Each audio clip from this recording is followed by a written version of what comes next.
सूर्यस्मरणं Padmanabha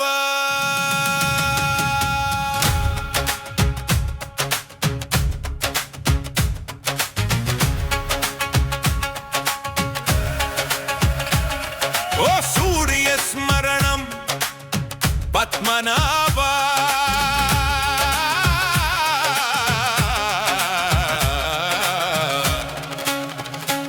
equinox மாலையில் உன் கோபுரம் ஒளிரும் 5 ஜன்னலில் ஒளியலை பாயும் அற்புத வானியல் வாஸ்து விந்தை சூரியனே திருவனந்தபுரம் கோயில் முகப்பில்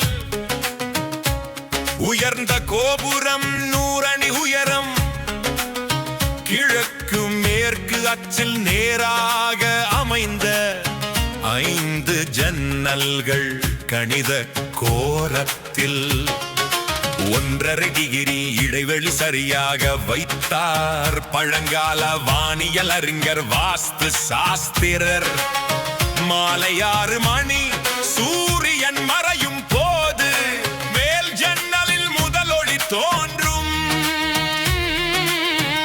5 கழித்து 2வது ஒளிரும். 3, 4, 5 ஒவ்வொன்றாய் இறங்கும். ஒளி அலை போல கோபுரம் முழுதும் நடனம் சூரியன் நினைவு கூறும் சூரிய ஸ்மரணம். சூரிய ஸ்மரணம் பத்மநாப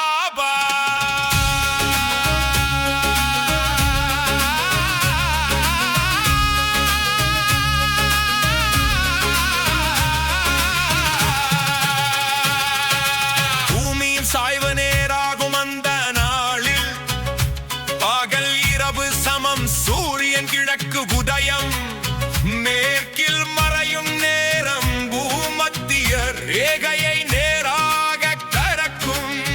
அந்த ஒரு கணத்தில் மட்டும் இந்த அற்புதம் நிகழும். ஆண்டுக்கு 2 முறை மார்ச் மாத இறுதியில் செப்டம்பர் மாத இறுதியில் பக்தியும் அறிவியலும் ஒன்றாய் இணைந்த காட்சி. கோயில் கட்டியோர் மானத்தை பழித்தவர். கடிதமும் வடிவமும் பக்தியும் கலந்தவர். ஒளி பாயும் வழியில் ஸ்ரீ பத்மநாபன் புன்னகை ஆன்மீக மொழியா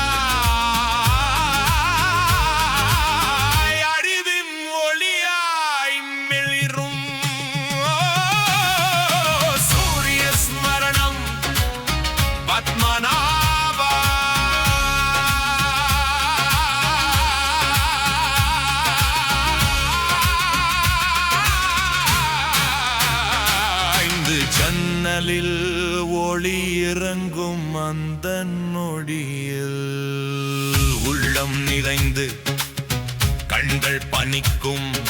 பழமை பேசும் கோபுரம் இன்றும் சாட்சி. இந்திய அறிவின் உச்சம் உலகிற்கு அறிவிப்பு. சூரியனே உன் கிரணம் தொழும் போது பத்மநாபன் அருள் பொழியும் நம் உள்ளத்தில். வாஸ்து தாலிய வழிபாடு எல்லாம் ஒன்று. சூரிய ஸ்மரணம்